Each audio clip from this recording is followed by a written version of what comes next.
Hi friends, আমি রানী তোমাদের সাথে। আর তোমরা শুনছো ভৌতিক প্রেত কাহিনী, কিছু অনুভূতি যেটা তোমাদের সাথে কখনো না কখনো ঘটেছে বা হয়েছে। এখানে গল্প বানিয়ে বলা নয়, সত্যি ঘটনা শোনানো হয়। ভালো লাগলে চ্যানেলটা সাবস্ক্রাইব করে দিও এবং লাইক, শেয়ার অ্যান্ড কমেন্ট করতে ভুলো না। কিছু প্রবলেমের জন্য এতদিন স্টোরি দিতে পারিনি।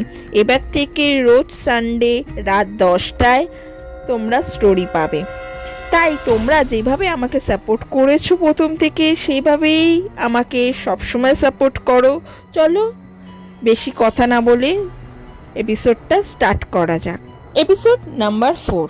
মমতা গাঙ্গুলি, যিনি আমাকে গল্পটা লিখে পাঠিয়েছে, তিনি যেইভাবে লিখেছে আমি ঠিক সেইভাবেই তোমাদের সামনে প্রেজেন্ট করছি। তুমি কেমন আছো? আশা করি খুব ভালোই আছো।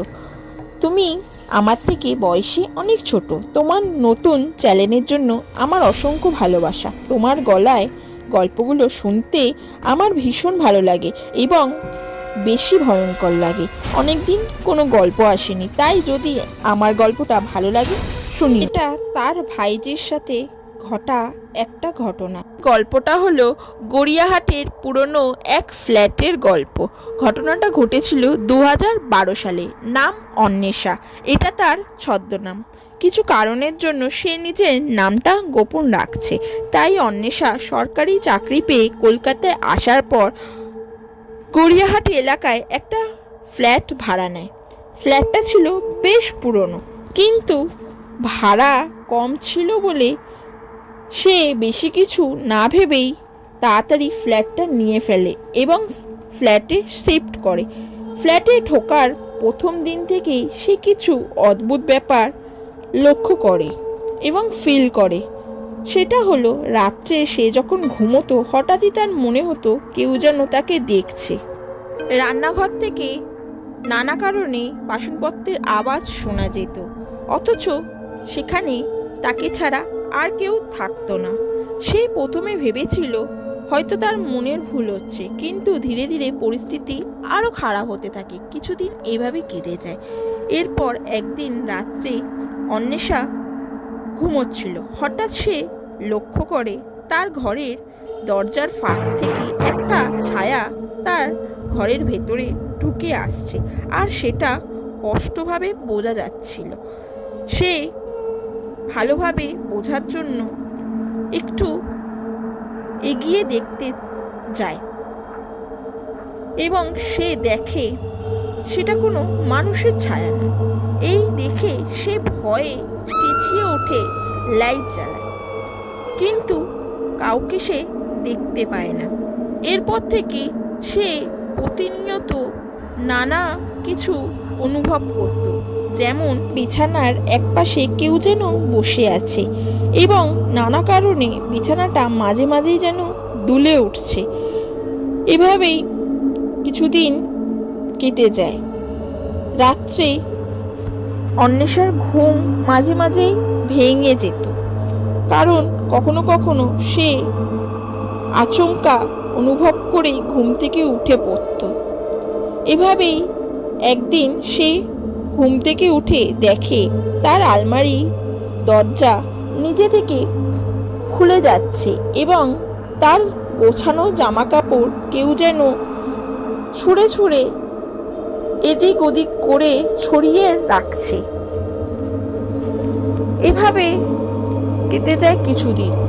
অন্বেষা এইসব কথা কাউকে জানায় না।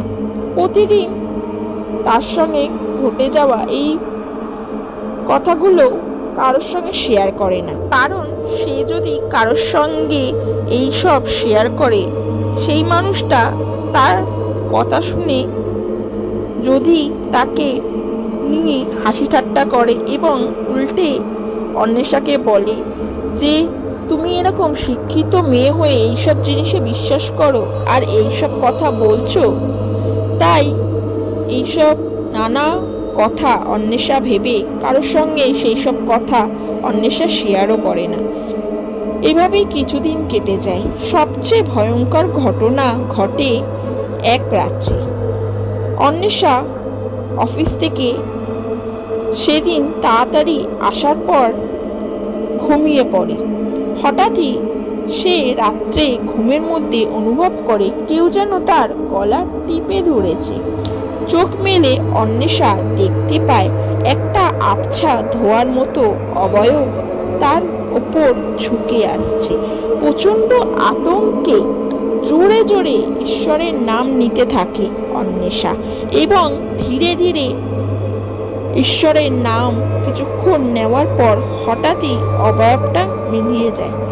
এই জিনিসটা অন্বেষার সাথে ঘটার পরই ভোরে অন্বেষা সেই ফ্ল্যাটটা ছেড়ে বাবার বাড়ি চলে আসে এবং বাবাকে এসে সমস্ত ঘটনা জানায়।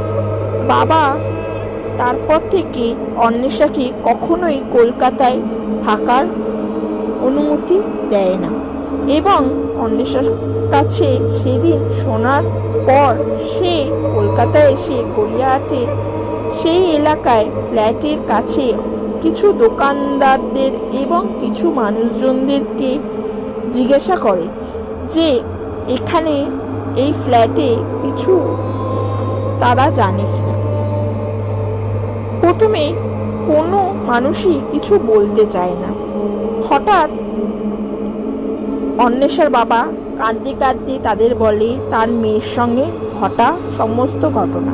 সেই ঘটনা শোনার পর হঠাৎই কাছে থাকা এক দোকানদারের কাছে তিনি জানতে পারেন সেই ফ্ল্যাটে বছর কয়েক আগে এক প্রবীণ মহিলা একা থাকত। সে নাকি সেই বাড়িতে একা মারা গিয়েছিল, এমনকি তার মৃত্যুর খবরটা কেউ জানতেই পারেনি। অনেকদিন পর সেই খবরটা স্থানীয় মানুষেরা জানে। এখনো পর্যন্ত লোকমুখে শোনা যায় সেই বৃদ্ধার আত্মা আজও সেই ফ্ল্যাটে একাকিত্বে ভুগছে এবং সে তার নতুন কারোর উপস্থিতি মেনে নিতে পারছে না। নতুন কেউ সেই ফ্ল্যাটে এলে বৃদ্ধা নানানভাবে তাদেরকে হয়তো মেরে ফেলে, আর না হলে কষ্ট দেয়। জানি না কেমন লাগলো আমার বলা স্টোরিটা তোমাদের কাছে। ভালো লাগলে আমার চ্যানেলটাকে সাবস্ক্রাইব করে দিও, এবং তোমরাও যদি চাও তোমার স্টোরি আমি শেয়ার করি তাহলে আমাকে হোয়াটসঅ্যাপ করতে পারো 7980584628 এই নাম্বারে। আমি নাম্বারটা আরও একবার বলে দিচ্ছি 7980584628 এই নাম্বারে। যদি তোমার বলা স্টোরি আমাদের পছন্দ হয় তাহলে নেক্সট এপিসোডে তোমরা সেই গল্প শুনতে পাবে। আর তোমরা যদি হোয়াটসঅ্যাপে ভয়েস বা মেসেজ না করে জিমেল, ফেসবুক বা ইনস্টাতে লিখে পাঠাতে চাও তাহলে প্লিজ ডেসক্রিপশানে চেক করে আমাকে গল্প পাঠিও। আজকের মতো এখানেই গল্প শেষ করছি। ভালো লাগলে চ্যানেলটা সাবস্ক্রাইব করে দিও এবং লাইক, শেয়ার অ্যান্ড কমেন্ট করতে ভুলো না। আজকের মতো এখানেই গল্প শেষ। এবার থেকে প্রতি সানডে রাত 10টায় থাকবে তোমাদের অপেক্ষায় ভৌতিক প্রেত কাহিনীর নতুন গল্প।